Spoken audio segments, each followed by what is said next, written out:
এদিকে পরিবার পরিজনের সাথে ঈদের ছুটি কাটিয়ে রাজধানীতে ফিরতে শুরু করেছে কর্মজীবী মানুষ।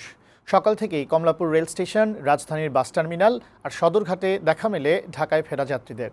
তবে তেমন একটা চাপ ছিল না। অনেকেই পরিবার পরিজন গ্রামের বাড়িতে রেখে একাই ফিরেছেন কর্মস্থলে। বিউটি সমাদ্দারের প্রতিবেদন।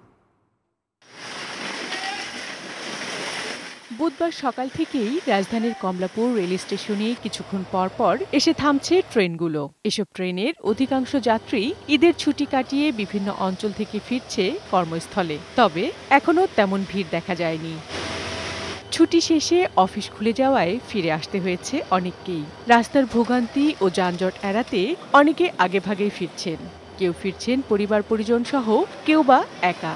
ছুটি শেষ হয়ে গেছে আমাদের, এজন্য তাড়াতাড়ি দ্রুত চলে আসতে হয়েছে। জুন ক্লোজিং, গভর্নমেন্ট জব সব মিলে তাড়াতাড়ি আসায়। এর আগে আসলে ছুটি নিয়েছি, ঈদের পরে ছুটি নেইনি, আজকে থেকে অফিস করতে হবে। এই জন্য আসার সময় ভোগান্তি হয়নি, ফিরিতে আসলাম তো। নির্বিঘ্নে আসার জন্যই তাড়াতাড়ি আসা।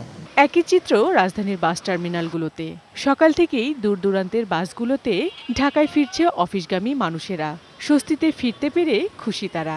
আজকে কুট খোলা, তার জন্য তাড়াতাড়ি চলে আসলাম। কর্মব্যস্ত জীবনে তো আমাদের ফিরতে হবেই, আজ হোক কালো ফিরতে হবে, এই জন্য চলে আসা ঢাকা শহরে। সবসময় কোনো জ্যাম ছিল না, রাস্তা ভালোভাবে আসতে পেরেছি। যানজটের আগেই চলে আসলাম। বাড়তি ছুটি নিয়ে অনেকেই এখনো বাড়িতেই আছে। আগামী সপ্তাহে ঢাকায় ফেরা মানুষের ভিড় বাড়বে বলে জানিয়েছে পরিবহন সংশ্লিষ্টরা। বিউটি সমাদ্দার, বৈশাখী সংবাদ, ঢাকা।